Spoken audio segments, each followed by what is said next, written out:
Querido amigo, hoje estamos estudando os capítulos 22 e 23 do segundo livro dos Reis. Lembrando que daqui a 2 programas nós vamos iniciar os nossos estudos na carta de Paulo aos Romanos.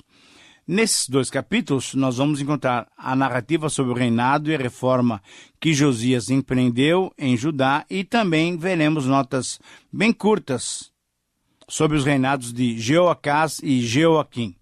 Em relação ao rei Josias, devemos destacar alguns pontos importantes sobre a sua vida. O seu nome significa Jeová sustenta. Ele era filho de Amon e Gedida. Embora o seu pai tivesse sido um rei idólatra, Josias foi um dos reis mais piedosos de Judá. Ele destacou-se pela ampla reforma religiosa que atingiu não só Judá, como também o reino do norte, o reino de Israel. Ele foi o 16º rei de Judá e o seu ministério também está descrito em 2 Crônicas 34 e 35. Nessa época, ministravam os profetas Naum, Sofonias e Jeremias. Ele morreu com 39 anos quando tentava impedir que os egípcios invadissem o território de Judá, pois queriam apoiar a Assíria contra o recente poder babilônico. O profeta Jeremias compôs uma lamentação pela sua morte, conforme nós lemos em 2 Crônicas 35 e 25.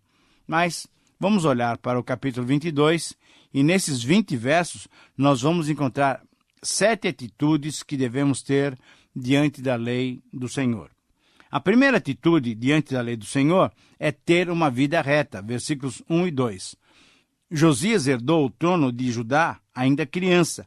Ele tinha apenas 8 anos de idade e reinou por 31 anos. Certamente os sacerdotes e o sumo sacerdote lhe instruíram nos caminhos do Senhor. Mas é digno de nota o nome da sua mãe. Sua mãe se chamava Gedida, que significa amada, dando a entender que ela também teve uma participação na criação e na formação do caráter de Josias. No verso 2, temos claramente o resumo da sua vida, pois o autor destaca que ele fez o que era correto aos olhos do Senhor. Ele foi um seguidor fiel do seu antepassado Davi. Ele andou retamente diante do Senhor, sem se desviar, nem para a direita, nem para a esquerda. Ele era jovem, e como jovem, certamente teve todo o ardor em submeter-se e viver dependentemente do Senhor. A segunda atitude, então, diante da lei do Senhor, é ter uma vida responsável para com o local de adoração. Versículos 3 a 7. Quando Josias tinha 26 anos de idade, isto é, no seu 18º ano de reinado, piedoso como era, ele enviou o seu secretário, o escrivão Safã, que fosse até o templo ter com o sumo sacerdote Ilquias. Josias queria que se procedesse a uma reforma no templo, no local de adoração ao Senhor. A ordem de Josias foi muito clara. Todo o dinheiro que tinha sido arrecadado devia ser distribuído para os trabalhadores, carpinteiros, pedreiros, construtores, para que eles começassem a arrumar o templo. O templo, você deve se lembrar, tinha sido desfigurado, porque os últimos reis eram reis idólatras. Então, era necessário reconstruir, em primeiro lugar, o templo do Senhor, que estava completamente fora daquelas primeiras orientações que Davi tinha dado a Salomão e que Salomão tinha executado ao construir aquele belo templo dedicado ao Senhor. Mesmo sem conhecermos os seus nomes, fica o testemunho desses homens como desafio para nós. Esses homens que eram trabalhadores braçais, eles não precisaram prestar contas porque eram homens completamente honestos. A pergunta é, será que é essa mesma confiança que nós passamos para aqueles que estão perto de nós, para aqueles que convivem conosco? Espero que essa seja a sua atitude. Em terceiro lugar, então, a terceira atitude diante da lei do Senhor é ter uma vida respeitosa frente aos seus mandamentos. Ilquias, o sumo sacerdote, provavelmente nas suas arrumações do templo, depois de 57 anos, isso é, mais de meio século, com os reinados idólatras de Manassés e Amon, Ele achou certamente empoeirado, guardado lá num canto, ele achou o livro da lei do Senhor. Nesse encontro entre Safã e Uquias, o sumo sacerdote deu notícia desse achado. E aí, rapidamente, o secretário Safã foi contar ao rei esse achado tão importante. Josias pegou o livro e leu. O que aprendemos dessa atitude de Safã é a sensibilidade em reconhecer a hora certa de estimularmos os que estão ao nosso redor para que façam ou tenham uma motivação de continuarem agindo de forma positiva, caminhando em direção à vontade do Senhor. Que nós possamos ter, querido amigo, o mesmo procedimento de Safã, que ao ouvir sobre a lei do Senhor, entregou e incentivou ao rei Josias que a lesse e que a divulgasse. Então, a quarta atitude diante da lei do Senhor é ter uma vida receptível, aceitando os seus mandamentos. Versículos 11 a 13. A reação de Josias foi impressionante, foi contundente. Ao ouvir a leitura do livro, ele rasgou as suas vestes em sinal de tristeza, percebendo o conteúdo do livro e a forma como estavam vivendo em Judá. Josias formou então uma comissão, e Uquias, o sumo sacerdote, o filho de Safã, chamado Aicão, Aquibor, filho de Micaías, o próprio Safã e Asaías, um oficial do rei. Era uma comitiva de pessoas importantes e eles tinham respeito dentro do reino. Josias ordenou que essa comitiva fosse consultar o Senhor a respeito daquele livro encontrado, a respeito do seu conteúdo. E eles foram procurar alguém que representasse a palavra de Deus. Foram procurar um profeta, foram procurar alguém através de quem Deus falaria a eles. Querido amigo, desejamos conhecer mais, compreender mais e adequar as nossas vidas à vontade do Senhor? Ou só nos emocionamos na hora e logo depois tudo passa? Qual tem sido a sua reação diante da palavra de Deus? Você tem buscado cada vez mais conhecimento? Você tem buscado aquelas pessoas que podem lhe trazer orientação do Senhor para você? Por isso, a quinta atitude diante da lei do Senhor é ter uma vida reverente que procura a interpretação correta. No versículo 14, nós vemos exatamente isso. Essa comitiva de enviados de Josias foi procurar a profetisa Hulda, pois era ela a porta-voz de Deus para o seu povo. As profetisas eram raras no tempo do Antigo Testamento. Nós podemos lembrar e mencionar de Miriam, Êxodo 15, Débora, Juízes 4, e a esposa de Isaías, Isaías 8, além dessa profetisa chamada Hulda. Embora nessa ocasião os profetas Jeremias e Sofonias já exercessem o seu ministério, a palavra do Senhor veio através de Hulda, a profetisa. Querido amigo, quando Deus quer se comunicar conosco, Ele usa qualquer instrumento disponível que esteja submisso à sua vontade. E Hulda foi, então, aquela pessoa escolhida por Deus para trazer a palavra de Deus para o rei Josias e para Judá. A sexta atitude diante da lei do Senhor é ter uma vida que reconhece o merecimento da disciplina quando necessária. Versículos 15, 16 e 17. A palavra vinda da parte do Senhor foi dirigida ao rei e ao povo. A palavra ao povo era uma palavra dura. O castigo era certo. Deus iria castigar a cidade de Jerusalém e todos os seus habitantes, como estava escrito no livro que foi achado. O povo tinha abandonado o Senhor e tinha oferecido sacrifícios a deuses falsos. Era uma sentença definitiva. Quando o livro de Deus é esquecido, e muitas vezes o templo está mal cuidado e as paredes estão estragadas, podemos ter mais ou menos uma ideia da vida espiritual do povo. Foi assim no tempo de Josias, e creio que assim também é nos nossos dias, tanto em relação aos nossos locais de culto público, como em relação à nossa vida particular. Uma vez que somos o templo do Senhor, temos que cuidar também do exterior.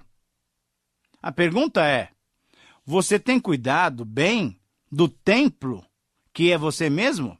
você tem amado ou tem desprezado o livro sagrado? A sétima atitude diante da lei do Senhor é ter uma vida que retorna arrependida e humilde ao contato com Deus. Versículos 18, 19 e 20. Então, em relação à palavra dirigida ao rei Josias, Deus reconheceu o coração contrito e arrependido do rei. Reconheceu a sua humilhação, reconheceu a sua tristeza ao rasgar as suas vestes. E Deus prometeu ao rei que os seus dias finais seriam dias de paz. E os seus olhos não veriam a dureza da disciplina de Deus contra Jerusalém. Quando somos sinceros diante de Deus, Ele que conhece o nosso coração tem completas condições de verificar a genuinidade do nosso arrependimento, do nosso desejo de servirmos a Ele integralmente. Querido amigo, é muito bom saber que Deus nos trata assim.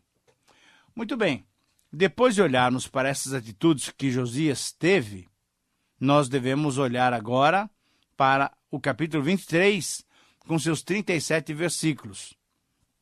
E nele nós vamos encontrar Josias levando o povo de Judá novamente ao contato com Deus. Vamos verificar então 7 passos que Josias deu nessa reforma religiosa, através dos quais ele levou novamente o povo de Judá a ter comunhão com Deus. O primeiro passo da reforma é visto na lealdade para com a aliança, versículos 1 a 3. Na sequência dos acontecimentos, após ouvir as palavras de Deus, através da profetisa Hulda, o próprio rei Josias, um jovem de 26 anos de idade, convocou todos os líderes de Judá, tanto de Jerusalém como de toda a nação, para se reunirem com os sacerdotes, todo o povo, tanto os mais importantes quanto os mais humildes, e todos formaram uma grande e única multidão. Estavam junto do templo, e o próprio rei Josias leu o livro da aliança que tinha sido achado no templo. Diante da leitura, as autoridades e o povo se comprometeram a obedecer e renovaram a sua aliança com Deus. Essa era uma atitude que Deus esperava do seu povo, pois outras alianças já tinham sido feitas, mas não tinham sido cumpridas. E hoje Deus também espera essa mesma atitude de você e de mim, obediência e compromisso fiel em seguir os seus mandamentos. O segundo passo na reforma é visto na limpeza da idolatria. O rei Josias, nos versículos 4 a 7, ordenou ao sumo sacerdote e às outras lideranças de Judá que acabassem com toda a idolatria. Objetos que eram usados na adoração de Baal, na adoração da deusa Aserá, na adoração de outros deuses, até dos astros, tudo foi queimado fora da cidade e as cinzas foram jogadas por sobre os túmulos do cemitério público. O contato com os mortos deixava impura qualquer coisa ou qualquer pessoa. Assim, as próprias cinzas se tornaram impuras pelo contato com os mortos. Nessa limpeza contra a idolatria, foram destruídos todos os ídolos, todos os postes ídolos, e foram destituídos os sacerdotes que não eram da linhagem correta. O próprio templo sofreu uma mudança nos seus aposentos, pois os quartos em que ficavam os prostitutos cultuais. Veja só o que tinha sido construído no templo do Senhor. Esses quartos, esses alojamentos foram também destruídos. Querido amigo, quando nós voltamos para Deus, nada antigo pode ser deixado em pé. Reavivamento é isso. É, antes de tudo, limpeza, separação, santidade, pureza. Não pode haver avivamento espiritual em nosso coração se ele não estiver puro, limpo e santo, consagrado ao Senhor. É assim que está o seu coração? O terceiro passo da reforma foi visto na libertação da nação do jugo da idolatria. Nos versículos 8 a 14, nós continuamos vendo que a reforma que Josias empreendeu em toda a nação judaica, indo até a nação de Israel. Foi destruído o local onde se ofereceram os filhos em sacrifício ao deus Moloque. Esse tinha sido um pecado que ofendia claramente e objetivamente o coração de Deus. E esses altares, então, foram completamente destruídos. Foram destruídos, inclusive, altares que tinham ficado desde o tempo em que Salomão tinha se desviado e adorado ídolos com suas muitas esposas. Nós temos que lembrar que tudo do passado tem que ser retirado para que a nossa vida seja apresentada limpa diante de Deus. Por isso, o quarto passo da reforma é visto no livramento da nação dos sacerdotes infiéis, versículos 15 a 20. A expressão profanar o altar significa deixar aquele local sem condições de uso para qualquer tipo de adoração. O altar, ou o próprio templo de Betel, que Jeroboão I tinha construído para rivalizar com o templo de Jerusalém, também foi destruído e foi queimado. Josias apenas respeitou os restos mortais do homem de Deus que há muitos anos antes viera com a profecia de que aconteceriam esses fatos contra o altar de Betel. E por fim o texto nos mostra que os sacerdotes que não eram da linhagem de Levi e da casa de Arão, esses também foram mortos. Depois de toda essa limpeza, Josias e certamente todos aqueles que com ele estavam nesse trabalho de purificação, de consagração, eles voltaram para Jerusalém. A tarefa estava terminada. A tarefa de limpeza estava concluída. Mas faltava alguma coisa ainda a ser feita. E aí, o quinto passo da reforma é visto no louvor a Deus, através da celebração da Páscoa. Nos versículos 21 a 23, nós encontramos exatamente essa celebração. Tirar a impureza era uma parte importante na busca da santificação. Mas o lado positivo é que podemos fazer algo que honra a Deus, que glorifica e exalta o Senhor e as suas obras. Josias então convocou todo o povo para celebrar a Páscoa. E a Páscoa era uma celebração importante, era uma celebração positiva, porque relembrava a libertação que Deus tinha dado a Israel lá da escravidão do Egito. Quando nos dispomos a retornar ao Senhor, quando nos dispomos a servir o Senhor, a celebração, a alegria, o contentamento devem ser uma expressão do nosso coração grato em direção a Deus. O sexto passo da reforma é visto na liderança da reforma que alcançou todo o país. Na verdade, Josias mesmo, ele próprio liderou completamente a reforma.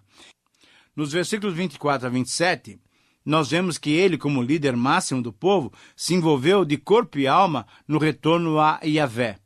É desse tipo de líder que as nossas comunidades precisam nos dias de hoje. Homens e mulheres que não apenas pregam, ensinam e exigem certas mudanças, mas que sejam pessoas que coloquem a mão na massa e atuem diretamente, trazendo o povo de volta ao Senhor. Nada ficou sem ser tocado e removido, pois o compromisso era cumprir tudo o que estava no livro da lei.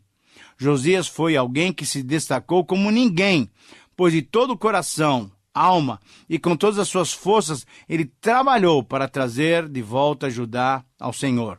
Entretanto, como diz o versículo 26, o Senhor não desistiu do furor da sua grande ira com que ardia contra Judá, porque todas as provações com que Manassés fizera tinha irritado o Senhor. Querido amigo, Deus nos trata com amor, mas o amor não impede a disciplina, não impede a vara. Judá tinha que aprender a ser correto diante dos pactos estabelecidos.